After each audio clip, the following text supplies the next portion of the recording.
Пока на фронтах затишье, а новых Пригожиных не убивают, время нам вернуться к тому, о чем мы уже не раз говорили. О том, как устроен наш политический режим, как он эволюционировал и как в конечном итоге загнал себя в безвыходную ситуацию. Не то чтобы мы сегодня скажем что-то особенно новое, но по мотивам книги Трейзмана и Гуриева «Диктаторы обмана» посмотрим, как российский режим пытается стать диктатурой страха и как трудно ему это сделать и почему. До какой степени и архитектура режима, и состояние общества, и просто эпоха за окном этому сопротивляются.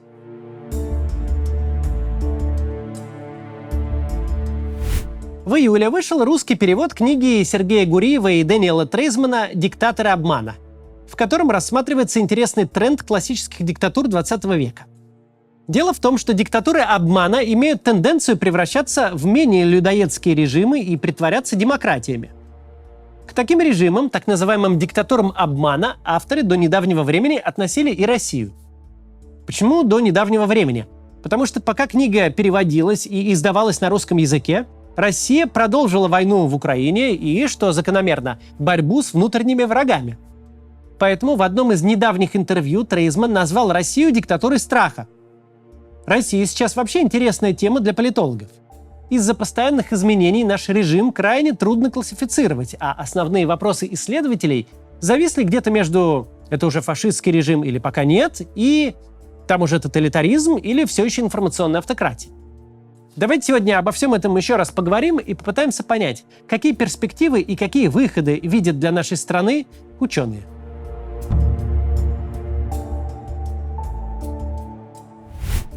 Терминология Гуриева и Трейзмана говорит сама за себя. Диктатура страха держит в подчинении своих граждан, используя страх. Диктатура обмана вводит в заблуждение. Диктатура страха – это классические тоталитарные режимы 20 века с массовыми репрессиями, убийствами и большим числом политзаключенных. Насилие в таких режимах откровенное и показное. Власть использует жестокость, чтобы контролировать граждан. Тоталитарные политические системы обычно строятся вокруг какой-то идеологии. Пропаганда в них прямая, цензура тотальная и гласная. То есть власть даже не пытается отрицать злоупотребление контролем над информацией, наоборот, считает это своим правом и обязанностью. Часто такие государства ограничивают выезд граждан за рубеж и вообще любое взаимодействие с внешним миром.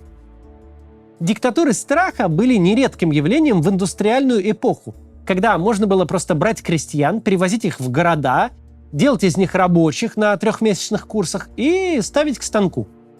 Эта схема позволяла резко увеличивать производительность труда и добиться экономического роста. Но с тех пор мир стал меняться и стал сложнее.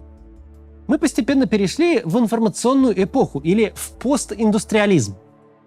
Теперь производительность труда и рост экономики еще выше, чем при индустриальном обществе. И методы диктатур страха теперь просто перестают работать. Дело в том, что в постиндустриальной экономике огромную роль начинает играть не промышленное производство, а сфера услуг, создание и обработка информации. За счет инноваций и высоких технологий многократно увеличивается эффективность всей экономической системы, в том числе и промышленности. А кто создает инновации и высокие технологии? Образованные, инициативные и творческие люди, которые способны реконструировать производственные процессы так, что они одновременно начинают требовать меньше инвестиций, становятся более продуктивными и меньше влияют на окружающую среду. Но чтобы все это работало на пользу стране, как минимум обеспечивая экономический рост, необходимо соблюдать простое условие. Государство не должно всем этим образованным, инициативным и творческим людям мешать. Тут же кроется еще одна важная деталь. В отличие от индустриальных рабочих, креативный класс не наберешь по объявлению и не подготовишь на кратких курсах в техникуме. Таких людей вообще нельзя создать по плану или по приказу. Каждый из них – это уникальный специалист, который растил себя годами. Государство может только создавать условия, чтобы такие специалисты появились и могли эффективно себя реализовывать, но не может штамповать их самостоятельно. Давайте вспомним основные требования работодателей к индустриальным рабочим. Добросовестность, исполнительность, послушание, внимательность, уважение к иерархии. Ровно то, что поощряется в гражданах диктатурами. Но творческие, образованные люди, которые остро нужны экономике в постиндустриальную эпоху, они совсем другие. Для них ценны инициативность, свобода пробовать и совершать ошибки, критическое мышление, привычка к анализу. Однако эти же качества позволяют людям посмотреть на политический режим в их стране без иллюзий и сделать крамольный вывод. Нужно что-то получше. К несчастью, для диктатур человек не может, закончив работу, отключить инициативу и способность смотреть на вещи критически. Вот и выходит, что если государство не хочет проиграть в глобальной конкуренции, ему очень нужен креативный класс. Но в несвободное общество, особенно в диктатуру страха, такие люди никак не вписываются. Именно поэтому в Северной Корее, например, пока не взлетел ни один стартап. Дальше поговорим о трансформации тоталитарных режимов, но сначала небольшое некоммерческое объявление. Послушайте, пожалуйста, это важно. Еще в 2014 году Виталий Милонов посоветовал ЛГБТК+ людям уезжать из России. Как он себе это представляет, он не рассказал. Ведь даже если считать, что ЛГБТК+ люди составляют 2% от населения, а вероятно их куда больше, то получится, что эмигрировать, по словам депутата, должны около 3 миллионов россиян. 3 Краснодара. Это лишь кажется, что несколько процентов – это немного. Многие квир-люди по-прежнему остаются в России. Кто-то любит свою страну, кто-то не имеет возможности уехать. У всех разные причины. Чувствовать себя комфортнее и увереннее в своей стране им помогает ЛГБТК+ группа «Выход». Команда «Выхода» борется с дискриминацией и цензурой, привлекает внимание к проблемам сообщества. «Выход» защищает квир-персон в судах, ведет дела тех, кого пытались насильственно якобы вылечить, дает экстренные психологические, юридические и даже карьерные консультации, организует вебинары, которые объясняют новые гомофобные законы. Помощь очень широкого спектра, и чтобы оказывать ее непрерывно, «Выход» запустил сбор пожертвований. Если у вас есть иностранная карта, вы можете безопасно пожертвовать деньги проекту. Они пойдут на оплату консультаций, работу юристов и информационные кампании. Лучше всего подписаться на небольшое ежемесячное пожертвование, чем сделать разовое. Это позволит команде планировать работу на месяцы вперед и находить средства в экстренных ситуациях, например, в случае блокировки ресурсов. Но разовое пожертвование, конечно, тоже очень хорошо. Ссылку на форму для пожертвований я оставил в описании. В конце 20 века разрыв между экономическим ростом и развитием технологий в демократиях и диктатурах стал угрожающим. Это вылилось в целую волну преобразований диктаторских режимов. В каких-то странах прошла демократизация, но некоторые из новых демократий оказались недостаточно устойчивы и позже трансформировались в диктатуры обмана. Диктатура обмана – это когда авторитарный режим мимикрирует под демократию. Власти не практикуют политических убийств, а если и практикуют, то скрывают и отрицают свою причастность. Не сажают оппозиционеров в тюрьмы, а если сажают, то по уголовным обвинениям, например, в экономическом преступлении. Вообще, репрессии осуществляются точечно и отрицаются властями. Государство никак не препятствует гражданам выезжать за границу и контактировать с внешним миром. В диктатуре обмана обычно нет идеологии. Если свобода слова и ограничивается, то обязательно под благовидными предлогами. При этом власть старается убедить общество, что СМИ ей не подконтрольны, а информационное поле не монополизировано. Пропаганда в диктатурах обмана действует тоньше, чем в тоталитарных режимах, и напоминает скорее маркетинг. Любой факт она стремится обернуть в пользу режима, а невыгодное замолчать. Но для чего режиму миндальничать там, где можно действовать проверенными тоталитарными методами? Тут все просто. Действуя сдержанно, диктатура обмана получает новое основание для существования. Такой режим стоит не на страхе, а на популярности своего лидера. И эта популярность достигается только и исключительно тем, что режим притворяется демократией, а его лидер – компетентным, разумным политиком.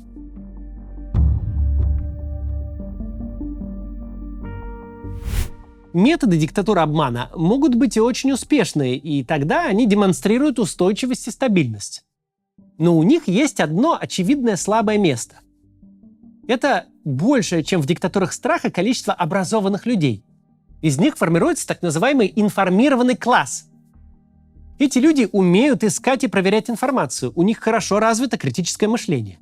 Они не обманываются трюками, с помощью которых режим маскируется под демократию. Они видят в компетентном профессиональном лидере диктатора, который преследует только собственные интересы и заботится исключительно о сохранении своей власти. Обычно у этих людей есть навыки и ресурсы, чтобы делиться своим видением. Их кругозор не ограничен только своей страной, они могут сравнивать и подмечать различия. Они, конечно, не всегда оппонируют режиму, могут даже работать на него. Но чаще всего информированные граждане все же хотят смены лидера и демократизации. Чем дольше в обществе сохраняется благоприятная экономическая обстановка, тем больше становится образованных людей и, как следствие, растет число информированных граждан. А чем больше информированный класс в обществе, тем более вероятны в этом обществе перемены. И поэтому одна из целей диктаторов – не позволить информированному слою убедить других граждан, что их обманывают. И достигается эта цель нехитрыми методами ограниченной цензуры. Потому что самая большая катастрофа для диктатур обмана – это разоблачение маскировки и не кучкой высоколобых спикеров, которые говорят, в общем-то, в основном сами с собой, страшно далеких от народа, а широким кругом граждан. Если режиму удается разделить людей, чтобы узкая информированная аудитория слушала «Эхо Москвы», а прочие граждане в это время смотрели Первый канал, то это отличный результат для диктатуры обмана. Но если вдруг оппозиционно настроенные граждане создадут свои каналы связи с аудиторией, например, в Ютубе или в социальных сетях, или если они вообще выйдут из онлайна, устроят большую протестную акцию или удачную избирательную кампанию, словом, станут видны широким слоям общества, то тут у власти могут начаться проблемы. Поэтому власть в диктатурах обмана всегда говорит об информированных слоях как о пятой колонне, предателях и иностранных агентах. И в то же время пытается их кооптировать, чтобы использовать их способности на пользу себе. Потому что иначе падает эффективность режима. Диктатурам обмана все время приходится лавировать и искать баланс. Они не могут избавиться от информированного слоя общества или репрессировать его без того, чтобы всерьез навредить своей экономике. Но также они не могут позволить этой части граждан действовать свободно, ведь это угрожает основам существования диктатуры, которая стоит на популярности ее лидера.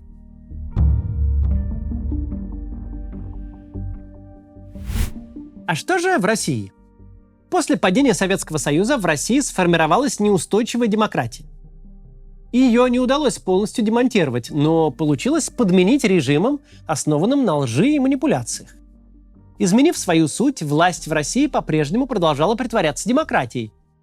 Путину повезло стать президентом в момент бурного экономического роста, который упрочил его персональную власть и позволил говорить о той самой стабильности. Здесь сложились и другие факторы. Развитие альтернативных источников информации, открытые границы и стремительная интеграция России в глобальный мир. И все это не могло не сказаться на ценностях россиян.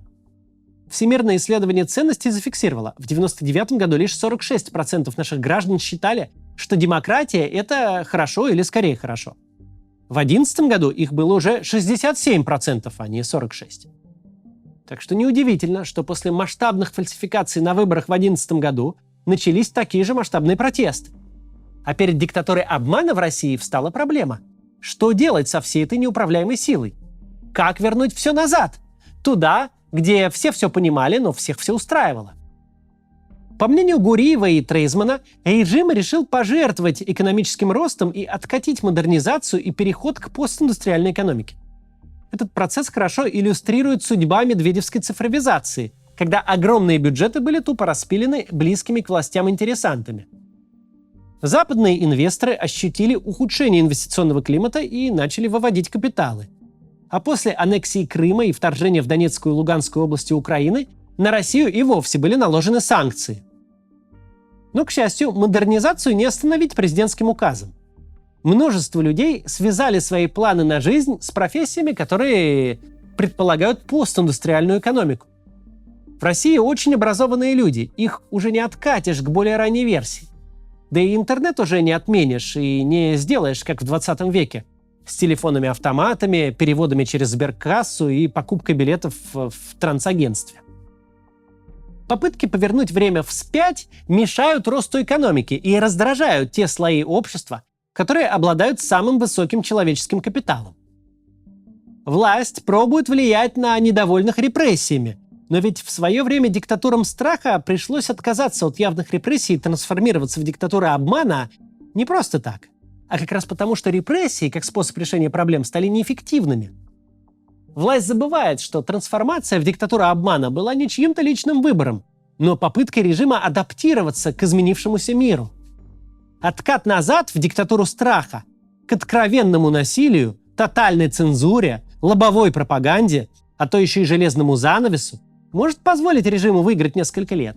Но в среднесрочной перспективе попытка реставрации прошлого обречена. Сейчас Россия, по мнению Дэниела Трейсмана, прошла обратный путь до диктатуры страха.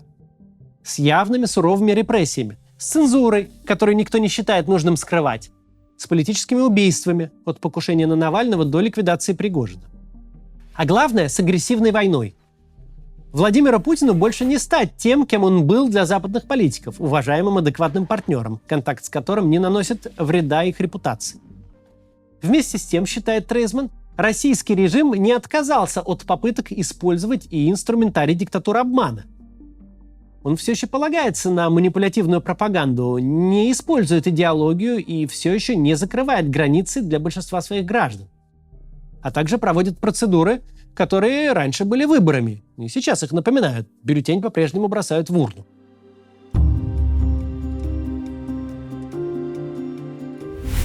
О чем вся эта теория говорит нам сейчас? О том, что власть в России совершенно не подходит не только той эпохе, в которой она правит, но и тому обществу, которое живет в стране. Если бы Путин правил в Эритрее сегодня или в европейской стране в конце XIX века, то все было бы вполне органично. Но сегодня он использует методы, которые не подходят ни для времени, ни для общества. Да, если окружить себя большим количеством вооруженных людей, сделать огромную Росгвардию, которая будет бить всех несогласных, то какое-то время можно так удерживать власть. Но конструкция эта недолговечная. А приблизить ее окончание помогает расширение информированного класса, то есть терпеливое, спокойное и качественное объяснение реальной картины тем нашим согражданам, которые пока не поняли, что происходит, или которые пребывают в иллюзиях. Это то, что можем делать мы с вами. Так что продолжим этим заниматься. Перед тем, как завершим сегодня, напомню, что я в ближайшую неделю встречаюсь с крупными спонсорами в Берлине, Амстердаме, Бирмингеме и Стокгольме. Если вы из этих городов и готовы сделать крупное пожертвование каналу, пишите менеджеру по ссылке в описании, пригласим вас на съемки. Если вы из других городов хотите сделать крупное пожертвование, то тоже пишите. Ну вот, все. До завтра.